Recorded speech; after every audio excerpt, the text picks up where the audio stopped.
మహాకుంభమేళ చివరి దశకు చేరుకుంది. ఫిబ్రవరి 26న ముగియనున్న ఈ మహోత్సవానికి మరో అద్భుతమైన ఖగోళ ఘట్టం తోడు కాబోతోంది. ఫిబ్రవరి 28న సౌరమండలంలోని 7 గ్రహాలు ఒకేసారి ఆకాశంలో అరుదైన దృశ్యం మనకు కనువిందు చేయబోతున్నాయి. ఈ అనంత విశ్వంలో ఎప్పుడు ఎక్కడో ఒక చోట వింత సంఘటనలు జరుగుతూనే ఉంటాయి. అందులోనూ ఆకాశంలో అరుదుగా జరిగే అద్భుతాలను చూడటం అంటే ఎవరికైనా చాలా ఇష్టం.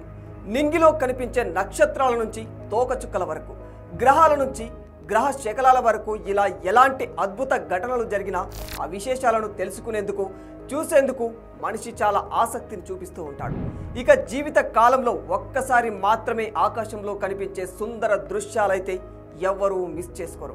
అలాంటి అరుదైన ఖగోళ దృశ్యం ఒకటి ఈ ఫిబ్రవరి 28న కనువిందు చేయబోతుంది.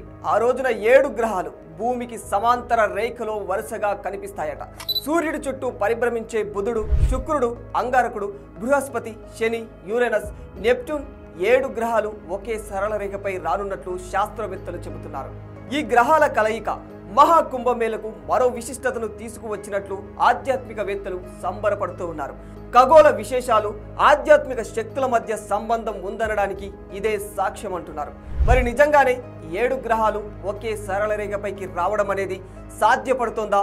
అసలు ఇలా అనేక గ్రహాలు ఒకే లైన్లోకి వచ్చే ప్రక్రియను ఏమంటారు? ఈ గ్రహాల సమూహం ఏర్పడటం వల్ల భూమిపై ఏమైనా ప్రభావం పడుతుందా? అయితే గ్రహాలు ఒకే వరుసలో కనిపించడం అనేది చాలా అరుదుగా జరుగుతూ ఉంటుంది. ఇప్పుడు బుధుడు, శుక్రుడు, అంగారకుడు, బృహస్పతి, శని, యురేనస్, నెప్ట్యూన్ గ్రహాలు ఒకే వరుసలోకి రానున్నాయి. మనం భూమిపై నుంచి చూసిన సమయంలో ఒకే వరుసలో దర్శనమిచ్చినప్పటికీ వాస్తవానికి గ్రహాలకు మధ్య చాలా దూరం ఉంటుంది. ఇంకా ముఖ్యమైన విషయం ఏమిటంటే ఒకే సరళ రేఖపైకి రావడం అనేది హైలీ ఇంపాసిబుల్. ఎందుకంటే మన సౌర వ్యవస్థలో ప్రధానంగా 8 గ్రహాలు ఉన్నాయి. ఈ గ్రహాలన్నీ సూర్యుడి చుట్టూ వివిధ వేగాలతో వేరువేరు కక్షలలో తిరుగుతూ ఉంటాయి.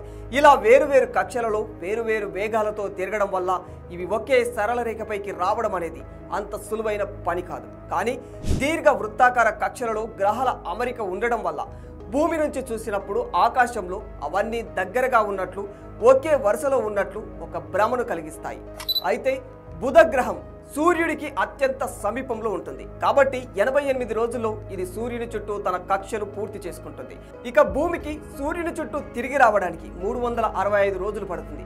దూరంగా ఉన్న నెప్ట్యూన్కు సూర్యుడి చుట్టూ ఒకసారి తిరిగి రావడానికి 60,190 రోజులు పడుతుంది. అంటే 165 ఎర్త్ ఇయర్స్ పడుతుందన్నమాట. ఎర్త్ ఇయర్స్ అంటే భూమి తన చుట్టూ తాను తిరుగుతూ సూర్యుడి చుట్టూ ఒక రౌండ్ తిరిగి రావడానికి పట్టే కాలం.